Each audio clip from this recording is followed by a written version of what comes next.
Hey everybody, Jerome Maldonado. I wanted to talk to you guys today about no money down real estate, right? So you see a lot of people that are advertising no money down real estate. Well, I never understood what no money down real estate meant. I thought that you could just buy real estate with no money down. What the real term should be is for you not to utilize your capital and no money down out of your pockets to purchase real estate, because real estate, in order to purchase it, takes money from somewhere and somebody and some means to be able to purchase real estate. And so a lot of it is a state of mind. So I remember when I first started buying real estate, it was always about saving up a certain amount of capital to be able to afford the cost of the down payment plus renovations or whatever had to be done to that property. And so I know for a lot of you guys, that's the exact same mind frame that you guys are thinking and saying, okay, what do I need to save to buy my first property? And the answer is nothing. You don't really have to save. Most people go out and buy based on their budget. And I've been guilty of this because for many years when I first started in real estate, it was the exact same concept that you guys are thinking of right now. So for most people watching this video, they're sitting back and saying, okay, I need to be able to save up a certain amount of capital to go out and buy my first piece of real estate. So if I'm buying a $400,000 piece of real estate, these guys are telling me I need to have 25% down. That means I need to save up $100,000. Now, what does that mean if you need to service some debt for a while you renovate and make the property viable, or you're working on leasing and stabilizing the income of that property? You may need another $20, $30, $40, even $50,000 into that savings in order to stabilize that property, which means you need to save up $150,000. Now, for the average American, $150,000 to save is a lot of money. For almost anybody, it's a lot of money. Now, unless you have a thriving business where the money comes in substantially, you're sitting in a position that less than 1/10% of American households could afford to do.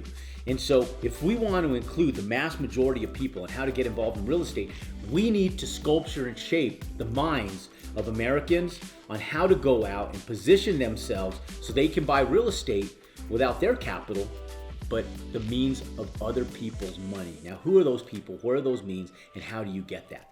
So years ago, when I first started buying real estate, like I mentioned before, I went out and saved up capital to be able to purchase real estate. Well, from one transaction to another, I finally started understanding the real estate game. There's literacy in everything that we do. So there's accounting literacy, there's legal literacy, there's medical literacy, and there's real estate literacy. And so I've been talking about the economics behind industrial warehouse space, where e-commerce is driving the world today. And I know that people sit back and say, okay, how do I get involved with this? And so when you think about real estate, people are always thinking about their own capital. When they're thinking about investments, stocks, bonds, all of this stuff, they're thinking about their own capital. And so how do the wealthy people get wealthy in real estate? So I'll give you an example. There's a property right now that we're looking at acquiring over in the Illinois area. And the property comes with 26 acres of land. Okay, now on that 26 acres, on only 12 acres of it, it's developed. The remaining acreage, 13 to 14 acres, is still undeveloped land, okay? So what attracts me to this property is the quantity of land that we would be acquiring with the warehouse building. So there's 140,000 square feet of warehouse space there, and it's 80% occupied. Now, problem with the building is it's leased very awkwardly. And so, which means that in a warehouse, they have partial leases and people share space. And so for me, that's a liability. So we went in to negotiate with the owner, and we figured out where his liability laid. And we said, okay, if we come in and resolve his financial liability on the property, would he be willing to owner finance the remaining portion of the property?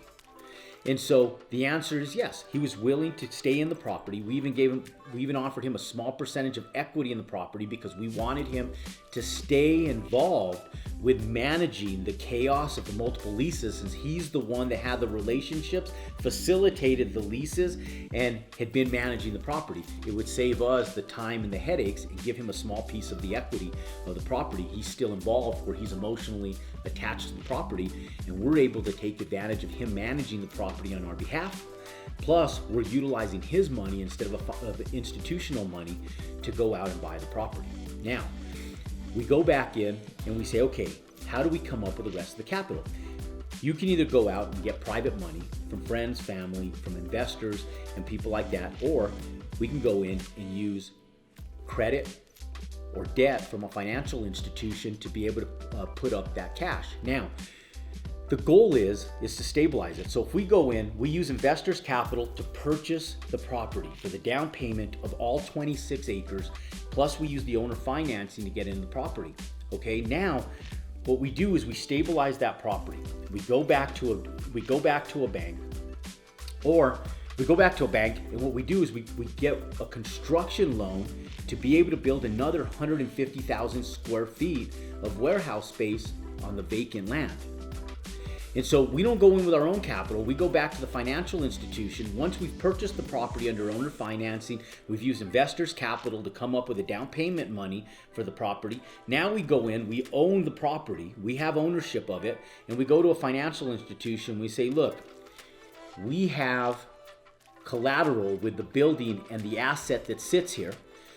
So we utilize the property as the collateral for the loan, the construction loan, and we have income producing property and profits that are coming in from the current warehouse space to service the debt on the new investment.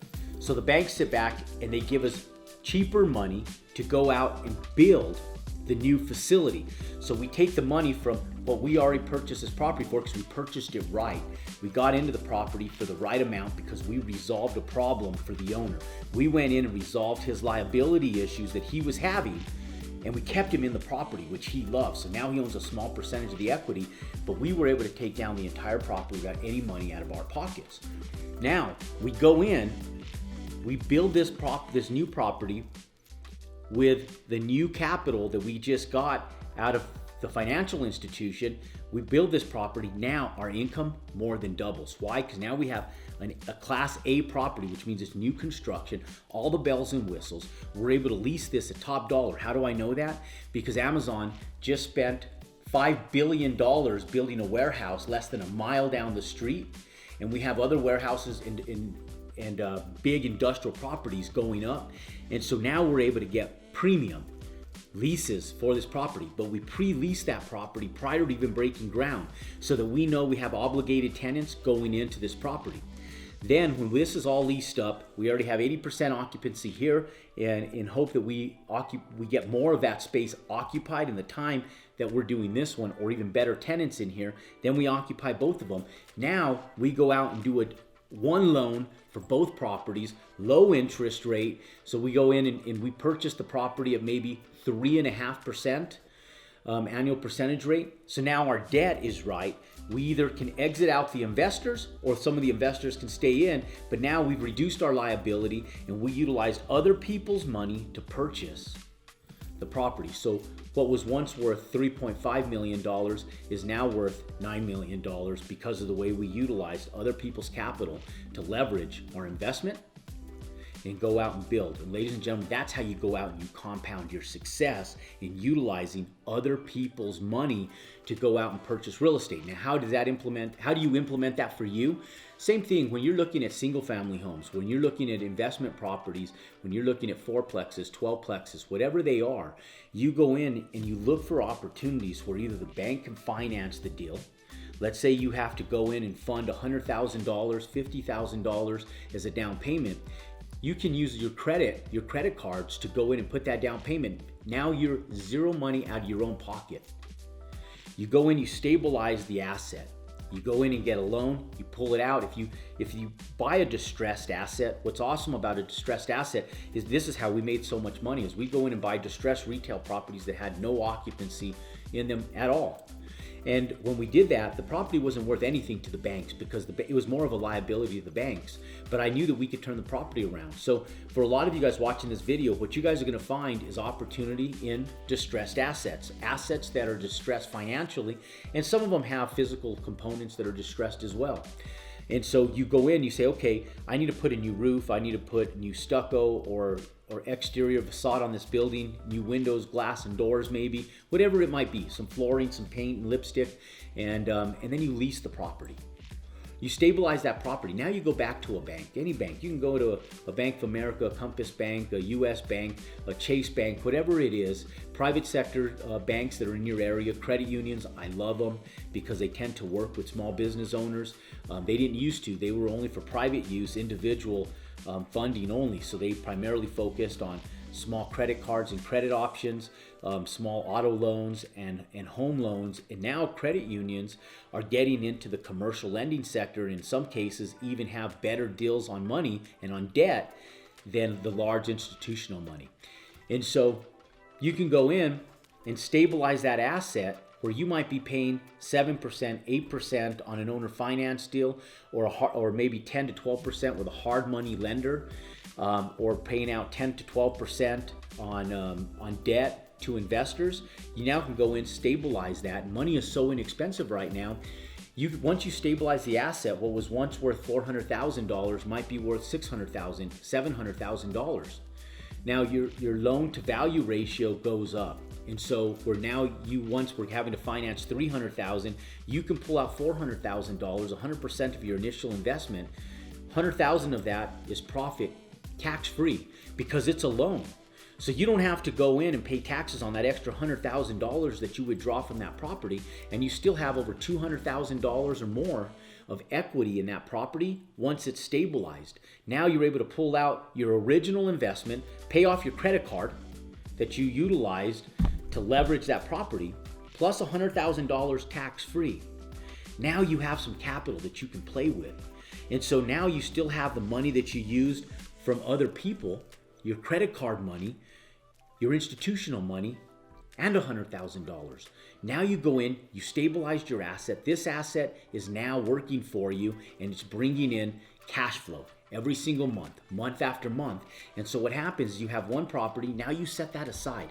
Now the goal is to have 10 properties. My goal was always 10 properties. I figured, okay, if I have 10 properties, let's say that 6 of them were doing incredible, that they were fully leased, or at least 90-95% leased, cash flowed, being paid for, assets are stable. You got 4 more properties.